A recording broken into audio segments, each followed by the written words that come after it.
একটা নতুন সকাল, নতুন স্টোরি, একটা নতুন ব্লগ। নমস্কার সবাইকে, আমি শ্রুতি। আজকের ব্লগটা শুধু ভিডিও না, একটা ফিলিং বলার কারণ হলো 2026-এ মানে এই বছর প্রথম আমি মায়ের সাথে এত সকালে উঠে ছাদে আসলাম। আজ পড়া রয়েছে 7:30টার থেকে, তাই ব্যাগটা গুছিয়ে রাখলাম। 4:45-এ আজকে আমি ঘুম থেকে উঠেছি। উঠে দেখি মা বাইরে গাছে জল দিচ্ছে। এই যেই জায়গাটায় জল দিচ্ছে, এগুলো তো এখন নয়নতারা গাছগুলো ছোট ছোট।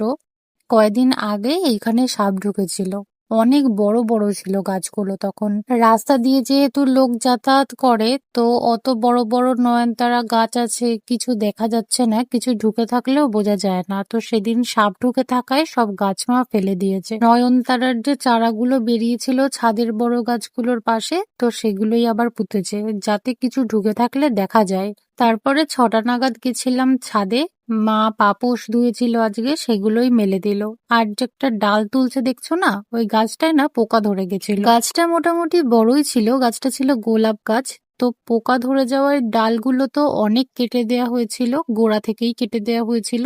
তারপরেও গাছটাকে আর বাঁচানো গেল না। আর এটা হচ্ছে রজনীগন্ধা স্টিক, তোমরা তো দেখে বুঝতেই পেরেছো এখন রজনীগন্ধা আমাদের বাড়িতেই। রজনীগন্ধা গাছটা মা বলল বিগত 1 বছর হয়ে গেছে লাগিয়েছে, কিন্তু ফুল টুল কিছুই হয়নি।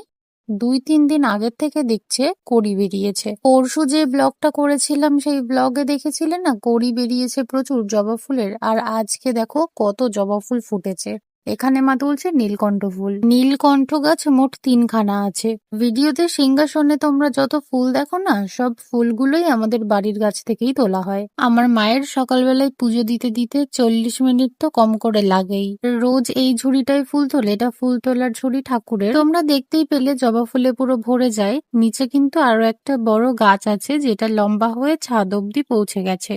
তো ওই ফুলগুলো যদি এক জায়গায় করা হয়, বড় সাজির এক সাজি শুধু জবা ফুলই হয়। এটা ভেবে খুব ভালো লাগছে যে বাড়িতেই এবার রজনীর মালা বানিয়ে মা পুজো দিতে পারবে। ভিডিওর ফার্স্টে যেটা দেখলে, আমি হরলিক্সের বোতলটা নাড়াচ্ছিলাম, কিন্তু হরলিক্সটা পুরো আটকে রয়েছে। প্রত্যেক দিনের ডেইলি রুটিন ছিল আমার, ঘুম থেকে উঠে ফ্রেশ হয়ে আমি ওয়ার্কআউট করতাম। আর ওয়ার্কআউট যেরকম সেরকম নয়, একটা অ্যাপের মাধ্যমে করতাম, মানে অ্যাপটা আমাকে গাইড করতো। আমার হাতে প্রচন্ড ব্যথা থাকায় আমার টানা 1 মাস ওয়ার্কআউট বন্ধ, হাতটা নাড়াতে পারছিলাম না ঠিক করে। তো 1 সপ্তাহ হয়েছে, ঠিক হয়ে গেছে, আবার ওয়ার্কআউট স্টার্ট করব। যেদিন থেকে আমার ওয়ার্কআউট বন্ধ হয়েছে সেদিন থেকে আমার হরলিক্স খাওয়াও বন্ধ হয়েছে। মানে ওয়ার্কআউট করে নিয়ে স্নান করে দেন হরলিক্স খেতাম, আমি সকালবেলা চা খেতাম না। তো এই যে জারে হরলিক্সটা রেখেছে মা, আমি তো আর লাস্ট মোমেন্টে খাইনি।